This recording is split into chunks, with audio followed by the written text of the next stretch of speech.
We came to Laura's home in 2016, August the 16th, I'll never forget.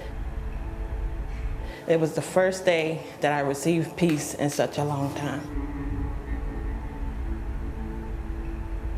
I was having problems in my marriage, in my finances, and of course in myself too. Things in the house got very heated, so I said, oh, it's time to go. You know, I would say, girls, don't you mimic this. This is not what's supposed to happen to your mom or to a female, you know. And as I was telling them that, I'm like, okay, but you're still here. We see 80, 90, up to 100 women and children that call every day at the city mission looking for a safe place to stay. Unfortunately, we are full. We continue to be full, and we are, unfortunately, we do have to say, we're sorry, please call again another day. That's just not okay with us, and so we continue to look for ways that we can help women and children move on to out of homelessness and into their own homes.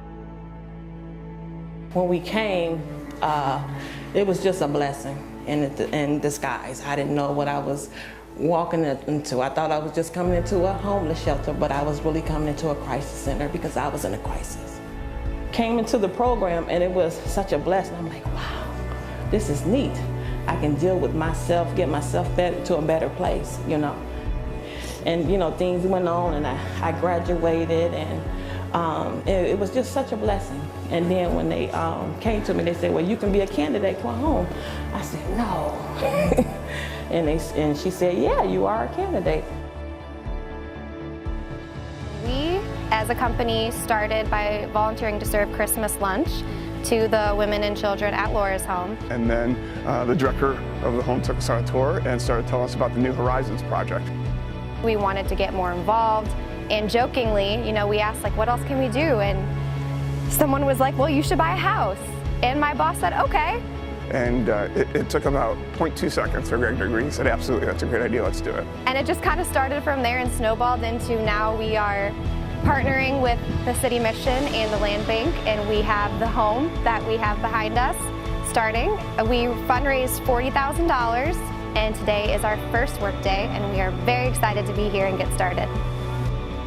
It's one thing to meet the needs of a community, but to then help them get back to a place where they're re-engaged and a part of that community.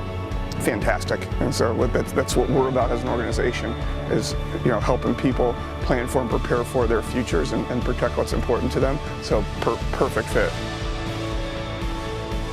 We are able to work with her as she transitions into this home. For the next year or two, then we will provide wraparound services, and she will eventually own the home. That title will be transferred to her, and now she has gone from being homeless to housed to home ownership.